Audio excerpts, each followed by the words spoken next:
I broke off my engagement with my fiancée after she wanted to take a break to try to be with another man. I quickly sold everything and left her behind. Then she begged me to come back. I, 28M, was engaged to Emily, 27F, for a little over a year. We'd been dating since we were 22, met through friends at a beach party one summer, hit it off immediately. She was smart, funny, had this wild energy about her that drew everyone in, including me. Honestly, at first, I thought I hit the jackpot. She made me feel like I mattered. Like I was special. We had our share of normal relationship bumps, but nothing crazy. For a long time, things were good. Like really good. We traveled, made stupid TikToks together, got a dog, even talked about kids someday. She was my best friend. Or at least, I thought she was. Looking back now, there were warning signs, small things I ignored because love makes you blind and stupid sometimes. There were a few jokes she'd make about keeping her options open or calling herself a free spirit when we talked about marriage timelines. Once, at a friend's wedding, she got wasted and flirted outrageously with one of the groomsmen, laughing, touching his arm, play-fighting with him, right in front of me. When I confronted her later, she just brushed it off. You're being paranoid. I'd never cheat on you. I wanted to believe her. So I did. Another time, she got super weird when I mentioned posting our engagement photos online. She didn't want everyone knowing our business, she said. But then 2 days later, she posted a million selfies from a girls' night out. I chalked it up to her being private. Or independent. Or whatever bullshit excuse I fed myself to keep the peace. But the biggest red flag? Emily started talking about needing space more often. Saying things like, we're young, shouldn't we be sure before we settle down forever? Or what if there's more out there that we haven't experienced yet? It hurt. Of course it hurt. But I figured every couple had those doubts sometimes. So I just kept being supportive. Kept telling her I loved her and that we were strong enough to get through anything. God, I was so naive. The day everything fell apart started so damn normal it's almost funny. It was a Saturday morning, late February. Cold, gray. I was making us pancakes because that had become our thing. Weekend pancakes, movie marathons, lazy mornings. I thought it was one of those little traditions that made us us. She came into the kitchen wearing one of my hoodies. Looking weird. Like she had something loaded behind her eyes but was trying to act casual. Hey babe, she said, leaning against the counter, chewing her lip. Can we talk? My stomach dropped. You know that feeling, when you just know your life's about to split in half. I sat down with her at the table, and she just dropped it. No warning, no build-up. I think we should take a break, she said, voice shaky but weirdly rehearsed. I love you, I do, but I feel like I need to figure myself out before we get married. Maybe see other people, just for a little while. I sat there stunned. I honestly thought I misheard her. You want to what? She started crying immediately. Big, messy, manipulative tears. She grabbed my hands like I was supposed to comfort her. I never got to live that wild, crazy life. I jumped from college into a serious relationship. I need to know if this is really what I want before we make it forever. It's not fair to either of us if I have doubts. Bullsh asterisk T. All of it. And then she slipped up. She said, there's someone I met a few months ago. It's nothing serious, but I want to see where it might go before I commit my whole life to you. That's when the full truth slammed into me like a truck. She didn't want a break. She wanted a test drive with another man. And she wanted me sitting at home like a good little fiancé, waiting while she figured things out. She had already emotionally checked out. Probably physically too. I don't remember much after that moment except this weird buzzing in my ears. I felt like I left my body. Like I was watching someone else's life implode. I didn't scream. I didn't beg. I didn't cry. I just stood up, went to the bedroom and started packing. She followed me, panicking. Wait. Can't we just talk about it? Please don't do anything drastic. It's just a break. It doesn't mean we're over. But I knew better. I finally saw her clearly for the first time in years. She wanted permission to betray me and still keep me as a backup. Hell no. Packing that night wasn't like packing for a vacation or a move to a new apartment. It was like I was packing up a dead man's life. Every piece of clothing I stuffed into my duffel felt heavier than it should. Every framed picture on the walls, the ones of us smiling at beaches and family holidays, they stared at me like ghosts. I grabbed only what I absolutely needed. Essentials. Some clothes. My laptop. Important documents. Everything else? Left behind like ashes. Meanwhile, Emily was crying and begging on the floor, literally pulling at the hem of my jeans. Don't leave. Please. I'm just confused. I still love you. It's just a break. I ignored her. I had spent too many years letting her emotions manipulate me, mold me, guilt me. Not anymore. I didn't say a damn word. Just finished packing, walked out to my car, and slammed the door hard enough to rattle my chest. I didn't go to a friend's house. Didn't crash with family. I went to a cheap motel an hour away, sat in the dark, and stared at the ceiling until the sun came up. The next morning, while Emily bombarded my phone with texts and voicemails, alternating between sobbing apologies and furious, "You're abandoning us?" rants, I started making calls. I listed everything we owned on Facebook Marketplace, OfferUp, Craigslist, you name it. The couch, the TV, the dining set we picked out together with so much excitement, the little espresso machine she couldn't live without. All of it. Fire sale prices. I didn't care about the money. I just wanted it gone. I wasn't technically on the lease. It was under my name alone because she had crappy credit. So legally, everything was mine. By the end of that week, our entire shared apartment was emptied.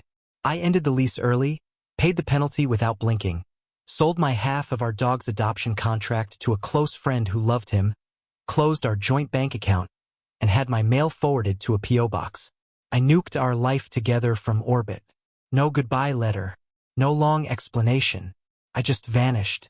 I left her one thing, though. A folded copy of the original engagement photo we had framed by the door.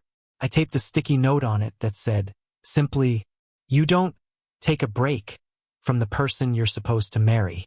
And that was it. The first week after leaving Emily was hell. I won't sugarcoat it. I wasn't some superhero who just walked away whistling. I was wrecked. Hollowed out. Like someone had scooped out my insides and left a skin suit behind. There were nights I sat alone in that shitty motel room staring at my phone, hand shaking over her number, about to call her. About to beg her to make it make sense. To tell me she was just scared, just drunk, just anything other than what I knew in my bones was true. I didn't call. Not once. I drank too much. Ate nothing but gas station sandwiches. Couldn't sleep more than 2 hours without waking up drenched in sweat, heart pounding like I was running for my life. Everywhere I went, it felt like she was haunting me. Every blonde woman in a crowd made my stomach twist. Every love song on the radio felt like a cruel joke.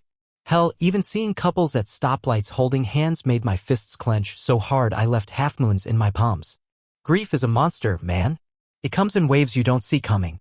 1 minute you're fine, you're thinking about your new apartment, about being free, and the next minute you're doubled over in the parking lot of a Walmart because you just realized you'll never see the way she smiles when she wakes up again. But somewhere around week 3, something shifted. I woke up one morning and realized I didn't check my phone first thing. Didn't expect a text. Didn't hope for an apology. I made coffee. Black. Bitter. Sat on the crappy motel balcony in a ratty hoodie and watched the sunrise. It was the first time in months I noticed the air on my skin, the sound of birds, the simple miracle of being alive. For the first time in what felt like forever, I wasn't waiting on someone else to decide if I was worthy. I was just me. And weirdly, that realization was beautiful. And freeing. Meanwhile, Emily was still blowing up my phone. I didn't block her right away. I needed to see how low she'd sink. Her messages ran the full roller coaster. "Please come back. You're the only man who ever loved me. You're being so immature. Why are you doing this to us? I only kissed him. It didn't mean anything. You're throwing us away for nothing. I'll change, I swear. We'll be stronger after this. And my personal favorite. You're selfish for abandoning me when I needed you the most." Selfish. After she wanted a break to hook up with another dude. Reading those texts used to hurt. Then it just became noise. Static. I realized something important. People like her aren't sorry they hurt you.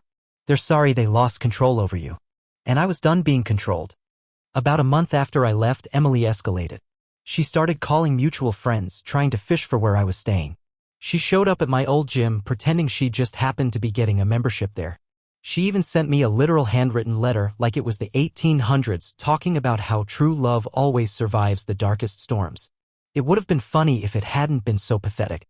She begged for just one coffee. One meeting to talk like adults.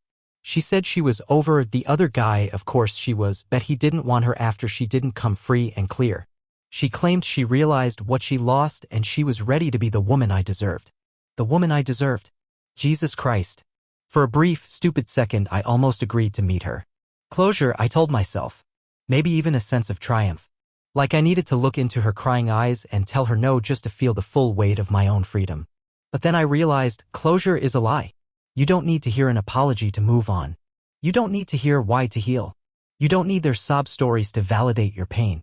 Their actions were the answer. So I blocked her. On everything. Phone, email, socials. Even mutual friends who couldn't stop mentioning her. I went fully dark.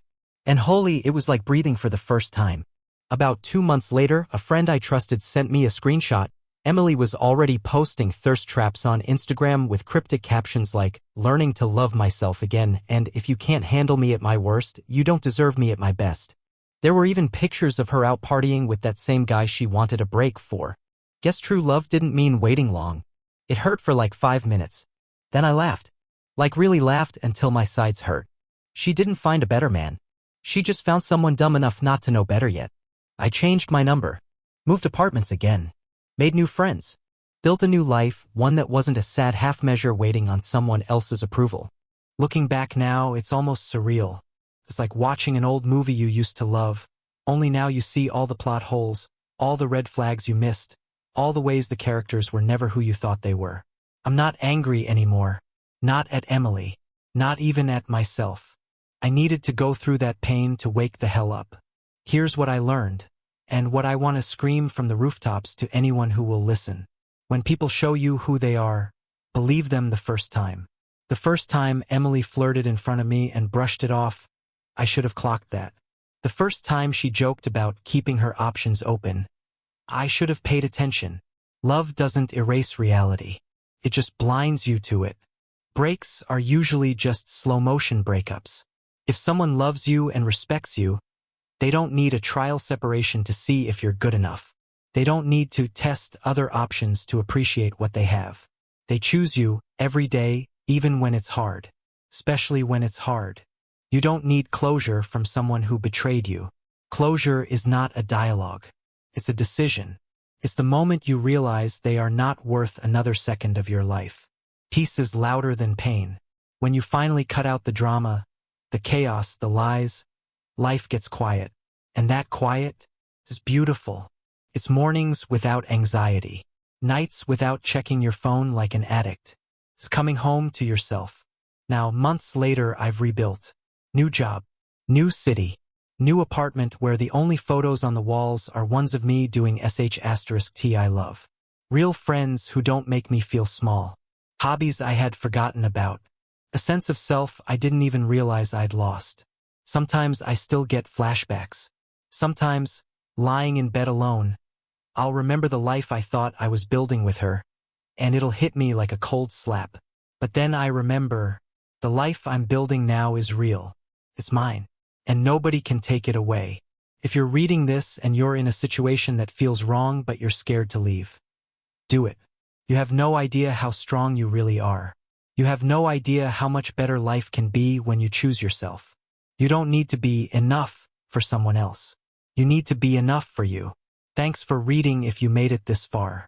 I don't know. Maybe this is my closure after all. Reddit. Have any of you ever gone through something like this? How did you find the strength to walk away? Or did you wait too long like I almost did?